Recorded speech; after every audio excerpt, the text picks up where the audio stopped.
कुछ असहमति के बिंदु हैं जो आपके सामने मैं रखना चाहता हूं। यहां पर सबका साथ, सबका विकास, सबका विश्वास, सबका प्रयास, इसका जिक्र हुआ। सरकार और भारत के प्रधानमंत्री बार बार इस बात को कहते हैं, लेकिन इस देश के अंदर जो घटित हो रहा है वो बहुत विचलित करने वाला है मान्यवर। अभी दिग्विजय सिंह जी ने जिक्र किया कि 30 जनवरी को हम लोगों ने राष्ट्रपिता महात्मा गांधी जी की पुण्यतिथि मनाई और उस दिन तमाम वीडियो, उनके पुराने वीडियो, पुराने स्पीचेस, पुराने तमाम उनकी बातें सोशल मीडिया पे वायरल हुई मान्यवर। और उसी बीच एक तस्वीर वायरल हुई। वो तस्वीर थी उन हत्यारों की जो अदालत में बैठ के हंस रहे थे, उस जमाने की तस्वीर, जिसमें नाथूराम गोडसे भी था और उसके साथ तमाम और लोग थे, हंस रहे थे, उनके मन में कोई चिंता नहीं थी। आप कह रहे हैं गांधी जी की हत्या से आरएसएस का कोई लेना देना नहीं, तो मैं आपसे कहना चाहता हूं कि आइए हम सब लोग मिलकर उस विचारधारा की हत्या करें जिस विचारधारा ने गांधी की हत्या की। उस विचारधारा की हत्या करें मानो, जिस विचारधारा ने हमारे राष्ट्रपिता महात्मा गांधी को, अहिंसा के पुजारी को हमसे छीना। लेकिन दुर्भाग्य से ऐसा नहीं हो रहा है। देश में तमाम घटनाएं हो रही हैं। पिछले दिनों बरेली में एक चर्च के सामने हंगामा किया गया, हनुमान चालीसा पढ़ा गया। लखनऊ के अंदर एक चर्च के सामने वहां पर हंगामा किया गया, हनुमान चालीसा पढ़ा गया। क्या बजरंगबली जी ने आपसे कहा है कि चर्च में जाके हनुमान चालीसा पढ़ो? क्या भगवान श्री राम ने आपसे कहा है कि मस्जिद के सामने जाके रामचरितमानस का पाठ करो? अगर आपको हनुमान चालीसा पढ़ना है, हनुमान जी के मंदिर में जाइए, रामचरितमानस का पाठ करना है, राम जी के मंदिर में जाइए, वहां से कुछ आशीर्वाद लेकर आइए अपने लिए और इस देश के लिए। लेकिन वतन को बांटने की कोशिश मत कीजिए, वतन को बांटने की कोशिश मत कीजिए। मान्यवर, ये मंदिर, ये मस्जिद, ये शिवालय की जिद में वतन ही ना होगा तो क्या बांटिएगा? ये कब तक मजहबी नशा बांटिएगा? ये मंदिर, ये मस्जिद, शिवालय की जिद में वतन ही ना होगा तो क्या बांटिएगा? आप इस देश को बांटने का काम कर रहे हैं। एक विचलित करने वाला वीडियो उस दौरान आया मान्यवर। 25 दिसंबर के पहले जबलपुर में भारतीय जनता पार्टी की एक महिला नेता चर्च के अंदर घुसती है, घुसकर वहां एक नेत्रहीन महिला के साथ हाथापाई करती है और उसकी जो मासूम बच्ची बैठी रहती है उसको ये कहती है कि तुम इससे गलत काम कराने के लिए लाती हो। ऐसा समाज आप बना रहे हैं, ऐसा हिंदुस्तान बना रहे हैं।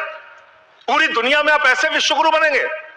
आज ऑस्ट्रेलिया में, इंग्लैंड में, यूएस में, न्यूजीलैंड में, दुनिया के अलग अलग देशों में जो लोग भारतीय रहते हैं उनको कितनी शर्मिंदगी महसूस करनी पड़ती होगी कि आप उनके धार्मिक मान्यताओं के हिसाब से उनको यहां पे पूजा अर्चना, इबादत, प्रेयर नहीं करने दे रहे हैं। ये हो रहा है मान्यवर इस देश के अंदर। इसलिए नफरत की राजनीति को पहले मारना होगा और आपकी नफरत की राजनीति रुक नहीं रही है, वो असीमित है, उसकी कोई सीमा नहीं है। पहले हिंदू को मुसलमान से लड़ाओ, फिर हिंदू को सिख से लड़ाओ, फिर हिंदू को ईसाई से लड़ाओ, फिर हिंदू को हिंदू से लड़ाओ, जाट को गैर जाट से लड़ाओ, मराठा को गैर मराठा से लड़ाओ, दलित, पिछड़े, सवर्ण को आपस में लड़ाओ। अभी आप एक बिल लेके आए, उस बिल के बारे में सुप्रीम कोर्ट ने कह के रोक लगा दिया कि यह बिल तो अस्पष्ट है, इसमें कोई स्पष्टता नहीं है इस बिल में। आप क्यों ऐसा बिल लेके आए जिसके कारण से पूरे देश का माहौल खराब हुआ? आपने झगड़ा कराया दलितों यूजीसी का बिल, और आप इक्विटी बिल जो लेके आए, आपने कहा इक्विटी कमेटी जो बनेगी उसको लेके आपने जो इक्विटी कमेटी बनाई उसमें तमाम बातें आपने ऐसी लिखी, पूरे देश में आपने झगड़े का माहौल क्रिएट किया। आप कभी भी और कहीं भी दलितों और पिछड़ों और आदिवासियों के हितैषी रहे ही नहीं है। आपका संगठन, आपकी विचारधारा, आपकी मातृ संस्था आरएसएस, वहां तो 100 साल तक आज तक एक भी दलित, पिछड़ा और आदिवासी आरएसएस का प्रमुख नहीं बना। ये सच्चाई है आपकी। आप हल्ला मचा रहे थे कि देखो हमने दलितों, पिछड़ों, आदिवासियों के लिए कितना शानदार बिल हम लेके आए, कितना शानदार हमने काम कर दिया। सुप्रीम कोर्ट ने उस पर रोक लगा दिया। सुप्रीम कोर्ट ने कहा कि यह बिल अस्पष्ट है।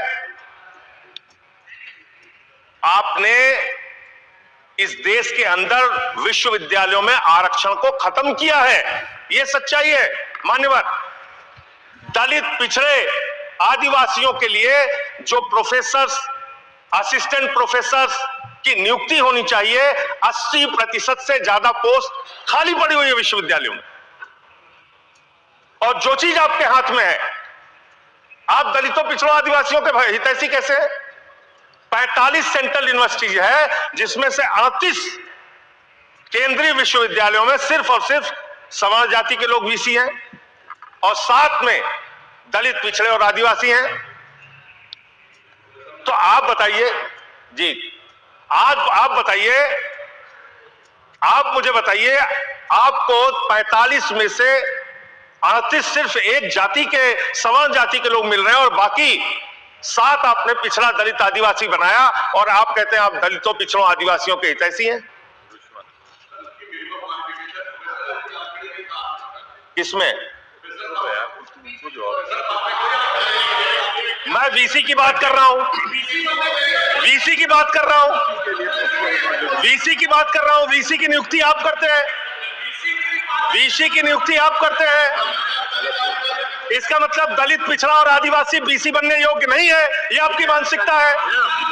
इसका मतलब आपकी मानसिकता है पिछड़ा, दलित और आदिवासी प्रोफेसर बनने योग्य नहीं है। आप नॉट फाउंड सुइटेबल की कैटेगरी में डाल देते हैं उन लोगों को। आप क्या न्याय कर रहे हैं उनके साथ? पूरे देश के हाई कोर्ट, सुप्रीम कोर्ट की हालत देखिए सर। देश का है सुप्रीम कोर्ट 1 और 25 हाई कोर्ट। वहां पे कितने जज हाई कोर्ट के अंदर या सुप्रीम कोर्ट के अंदर दलित, पिछड़े, आदिवासी हैं? पता कर लीजिए, आपको पता चल जाएगा। तो अगर कहीं उनके साथ न्याय की बात आती है तो आप न्याय नहीं, नौटंकी करते हैं, जानबूझ के दिखाने की कोशिश करते हैं कि आप उनके हितैषी हैं, जबकि आप है नहीं। आपको है ना, और पूरे देश का वातावरण खराब किया आपने। मैं इस सदन के अंदर आपके माध्यम से सरकार को प्रस्ताव देना चाहता हूं, अगर आपकी नीयत साफ है तो हर विश्वविद्यालय में 2 तरह की कमेटी बनाइए। एक जो सिर्फ और सिर्फ कास्ट डिस्क्रिमिनेशन को देखे, यानी कि जाति के आधार पर भेदभाव को देखे, और दूसरी कमेटी आप वहां पर बनाइए जिसमें कि हर प्रकार के भेदभाव को आप कवर कीजिए। कोई झगड़ा ही नहीं होता। भाषा के आधार पर भेद, लिंग के आधार पर भेद, किसी भी प्रकार का भेद, उसको देखने के लिए एक कमेटी बनाते हैं और जाति के आधार पर हो रहे भेद को देखने के लिए एक कमेटी बनाते। कोई झगड़ा ही नहीं होना था, आपने जानबूझ के झगड़ा कराया। दूसरी बात मान्यवर, अभी मैं पिछले दिनों एक पदयात्रा कर रहा था मिर्जापुर से लेकर काशी तक, और उस दौरान काशी के अंदर मंदिरों को तोड़ने का मामला सामने आया। मणिकर्णिका घाट को तोड़ा गया मान्यवर, मणि को तोड़ दिया गया, माता अहिल्याबाई होलकर जी की प्रतिमा को तोड़ दिया गया, और वो वीडियो मैंने ट्वीट कर दिया तो मेरे ऊपर उल्टा मुकदमा लिख लिया गया। कितना मुकदमा लिखेंगे आप? आप लिखिए मुकदमा मेरे ऊपर। मान लीजिए मैं झूठ बोल रहा हूं, आपकी पार्टी के नेता सुमित्रा महाजन जी, उन्होंने कहा कि माता अहिल्याबाई होलकर जी की प्रतिमा तोड़ी गई, मणिकर्णिका घाट को तोड़ा गया। आपकी पार्टी के नेता और केंद्र राज्य सरकार के मंत्री रविंद्र जायसवाल, उन्होंने कहा मणिकर्णिका घाट को तोड़ा गया, मंदिरों को तोड़ा गया, माता अहिल्याबाई होलकर जी की प्रतिमा को तोड़ा गया। आप उन पापियों के खिलाफ कार्रवाई करने के बजाय मेरे ऊपर एफआईआर कर रहे हैं। आप ऐसा शब्द मत बोलिए। जिन लोगों ने तोड़ा मान्यवर, जिन लोगों ने मंदिर तोड़ा, उन गुनहगारों को मैं चाहता हूं, चलिए गुनहगार कह देता हूं, भाषा शैली चलिए मान्यवर गुनहगार के साथ उन गुनहगारों को जिन्होंने उस पुरातन पवित्र मणिकर्णिका घाट को तोड़ा, माता अहिल्याबाई होलकर जी की प्रतिमा को तोड़ा, कार्रवाई उन पे करने के बजाय आपने मुझ पर एफआईआर कर ली। मैं आपके माध्यम से सरकार से मांग करता हूं, अगर आपने कोई तोड़फोड़ वहां पर नहीं की है, 3 सदस्यों का, तीनों बीजेपी के रहे, मैं तो कह रहा हूं 3 के तीनों बीजेपी के लेके जाइए आप। 3 सदस्य भेजिए बीजेपी के संसदीय दल के, और वहां पर दिखाइए कि माता अहिल्याबाई होलकर की प्रतिमा है, वहां दिखाइए मणिकर्णिका घाट को नहीं तोड़ा गया है, और फिर जो कार्रवाई आप मेरे ऊपर करना चाहे कीजिए। आपने काशी को बर्बाद करने का एक मन बना लिया है।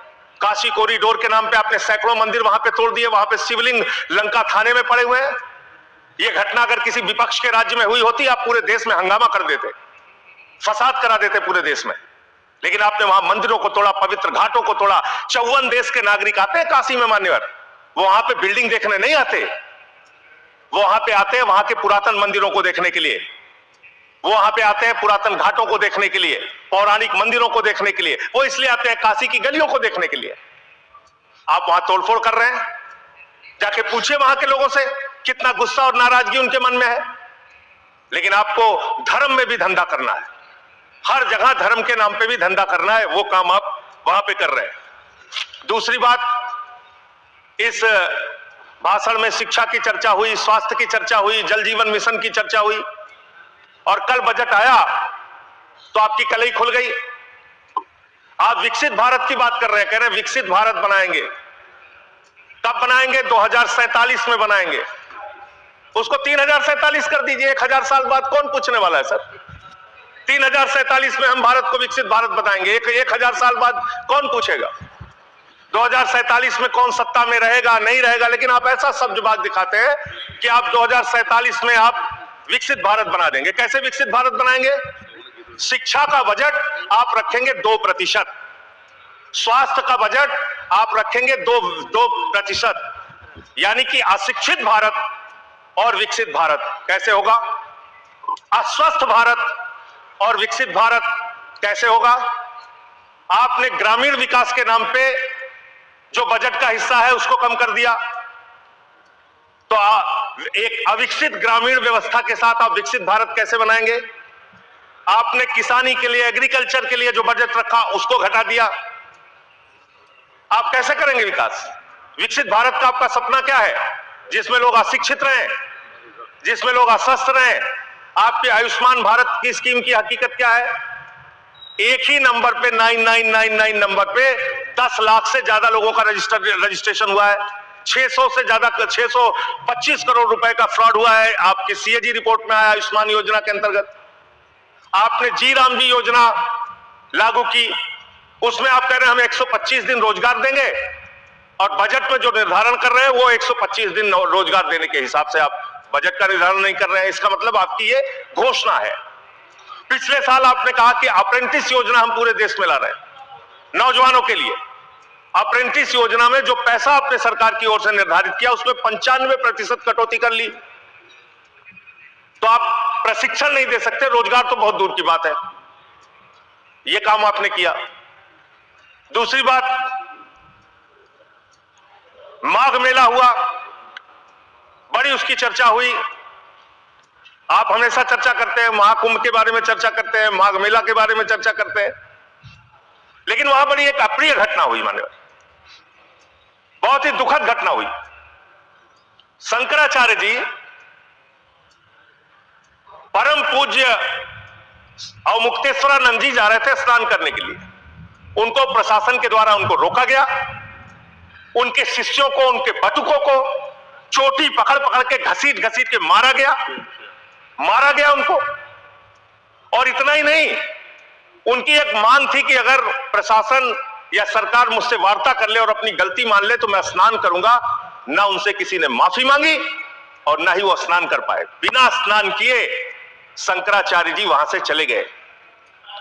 और भी शर्मनाक बात यह, आप कितने बड़े धर्म के ठेकेदार हैं। आप देखिए कि आप शंकराचार्य जी को तहसीलदार के माध्यम से चिट्ठी भेज रहे हैं, कह रहे हैं बताओ आप शंकराचार्य हो कि नहीं हो। अरावली पर्वत को साबित करना है, बताओ तुम अरावली पर्वत हो कि नहीं हो। दिल्ली की जहरीली हवाओं को साबित करना है, बताओ हवाओं तुम जहरीली हो कि नहीं हो।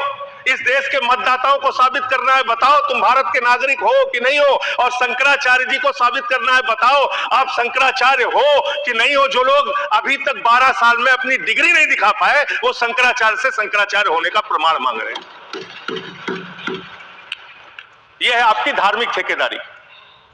इस तरह से आप धर्म की ठेकेदारी करना चाहते हैं तो देश के अंदर नफरत फैलाकर जो आप राजनीति कर रहे हैं, लोगों के हक को मार के जो आप राजनीति कर रहे हैं, इसका कोई बहुत देश के विकास, कम से कम विकसित भारत आपकी इस विचारधारा, इस सोच से तो नहीं बन सकता। विकसित भारत के लिए यह विचारधारा आपकी काम नहीं करेगी। नफरत फैलाओ और राज करो की अंग्रेजों की जो विचारधारा थी, बांटो और राज करो की जो विचारधारा थी, उससे नहीं बन सकता। मान्यवर, बात कर ले विदेश नीति की। विश्व गुरु बनने की बात करते हैं प्रधानमंत्री जी, पूरे दुनिया में उनका डंका पीटा जा रहा है। हमने देखा किस तरह से अमेरिका से भारतीयों को हाथ में हथकड़ी, पैरों में बेड़ी बांध के अमृतसर पहुंचाया गया। हमने देखा कि किस तरह से सीज फायर के लिए कम से कम 70 बार अमेरिका का राष्ट्रपति ट्रंप कह रहा है कि उसने ट्रेड डील की धमकी देकर सीज फायर कराया, ट्रेड खत्म करने की धमकी देके। हमने देखा कि किस तरह से चीन यह कह रहा है कि वो सक्सगाम में निर्माण कार्य करेगा और आपकी पार्टी के दफ्तर में उनके प्रतिनिधि मीटिंग कर रहे हैं। उसी दिन वो बयान दे रहा है, बीजेपी के दफ्तर में वो लोग मीटिंग कर रहे हैं, उसी दिन चीन का बयान आ रहा है कि हम सक्सगाम घाटी में निर्माण कार्य करेंगे, पुल बनाएंगे, सुरंग बनाएंगे। आपकी विदेश नीति क्या है? बांग्लादेश में हिंदुओं की हत्याएं हो रही हैं, उस पर आप खामोश रहते हैं, चुप रहते हैं, बोलते नहीं है। आप किसी भी मामले में सामने मुखर होकर सामने आके स्पष्टीकरण नहीं दे रहे हैं। अभी एक एप्स्टीन फाइल की चर्चा हो रही है पूरी दुनिया में, उसके बारे में भारत के प्रधानमंत्री को आरोपित किया गया, उसके बारे में सरकार को स्पष्टीकरण देना चाहिए। कोई चीज को बोलना, मैं कह रहा हूं स्पष्टीकरण देना। आपके पास कोई तथ्य है तो आप सर, अगर कोई मैं ये कह रहा हूं मान्यवर, संसद है, इसमें अगर आपके पास कोई स्पष्टीकरण तो देना चाहिए अगर कोई आरोप लग रहा है। हमारे देश का अपमान है मान्यवर। इनके बोलने के बाद मैं आपको समय देता हूं। आप कैसा काम करना चाहते हैं? से बात देता हूं। अरे भाई, आपके भारत के प्रधानमंत्री पे आरोप लग रहा है, आप लोग उस आरोप का जवाब नहीं देना चाहते? भारत के प्रधानमंत्री पे आरोप लग रहा है, नहीं तथ्य के बगैर होगा तो आप नहीं लगा सकते। तथ्य के विपरीत अगर आप बोलेंगे तो आपका यह चीज नोट नहीं किया जाएगा। तो मैं ये कह रहा हूं मान्यवर, देश व्यवस्थाओं से चलेगी। यहां बैठे जावेद भाई, संभल के अंदर एक जज ने न्याय का फैसला दिया और उस जज का ट्रांसफर कर दिया जाता है। ये जुडिशरी की हालत आपने कर दी है, ये कर दिया आपने। देखिए, न्यायालय ट्रांसफर करता है जज का। अरे मान्यवर, जज का ट्रांसफर हुआ है, अवमानना होगी। जज का ट्रांसफर हुआ है। जज का ट्रांसफर कोई पॉलिटिकल पार्टी नहीं करती, एडमिनिस्ट्रेटिव काम में हुआ जो कंटेम्प्ट ऑफ कोर्ट का। और इस तरह से एफआईआर दर्ज करके, लोगों के दबा के, लोगों के अधिकारों को छीन के, हमारी पार्टी के तो खैर पीछे ही पड़े हुए हैं आप लोग। चैतर बसेवा एक आदिवासी नेता है, उनको गिरफ्तार करके आपने 3 बार गुजरात के अंदर जेल में डाल दिया। मेहराज मलिक हमारे विधायक हैं, उनको डाल दिया जेल में। हम लोगों को तो जेल भेज ही चुके। आप रोज मुकदमा लिखते रहते हैं, एफआईआर लिखते रहते हैं। सोनम वांगचुक को अभी भी आपने जेल में रखा हुआ है। तो एक के बाद एक लोगों को, विपक्ष के नेताओं को जेल में डाल के आप कैसे काम करेंगे? आप पूरे देश में एसआईआर के नाम पे लोगों के वोट काट रहे हैं, एसआईआर के नाम पे लोगों के वोट काट रहे हैं। बस खत्म कर रहा हूं सर, सबको 2-2, 3-3 मिनट मिला है। मैं 1 मिनट में खत्म, 1 मिनट में, आधा मिनट। मान्यवर, मैं पार्टी का लीडर हूं, 1 मिनट में खत्म, आधा मिनट। मान्यवर, एसआईआर के नाम पे आप क्या कर रहे हैं? पूरे देश में करोड़ों लोगों के वोट काट रहे हैं। यूपी की बात अगर मैं कर लूं तो वहां पर आपके ही राज्य निर्वाचन आयोग ने जो चुनाव की सूची बनाई, ग्रामीण चुनाव के लिए, पंचायत चुनाव के लिए और शहरी चुनाव के लिए, उसमें दिखाया 17 करोड़ वोट। और एसआईआर के लिए जो केंद्रीय ज्ञानेश कुमार जी की निगरानी में जो सूची बनी, उसमें दिखाया गया 12 करोड़ 55 लाख वोट, 4.5 करोड़ वोट उत्तर प्रदेश में कहां पर उड़ गए? और आप कह रहे हैं हर बूथ पे 200 वोट बनाएंगे तो 3.5 करोड़ वोट आप ऐसे ही बना लेंगे। तो एक बहुत बड़ा फ्रॉड है। एसआईआर में आप नेताजी के परिवार को नोटिस भेज रहे हैं। बस खत्म कर रहा हूं मान्यवर। एसआईआर में आप नेताजी सुभाष चंद्र बोस के परिवार को नोटिस भेज रहे हैं, नोबेल पुरस्कार विजेता अमर्त्य सेन को नोटिस भेज रहे हैं, पूर्व एडमिरल को नोटिस भेज रहे हैं। अब कैसा एसआईआर करा रहे हैं? ये एसआईआर नहीं है, चुनावी घोटाला है। मैं कहना चाहता हूं। बहुत बहुत धन्यवाद।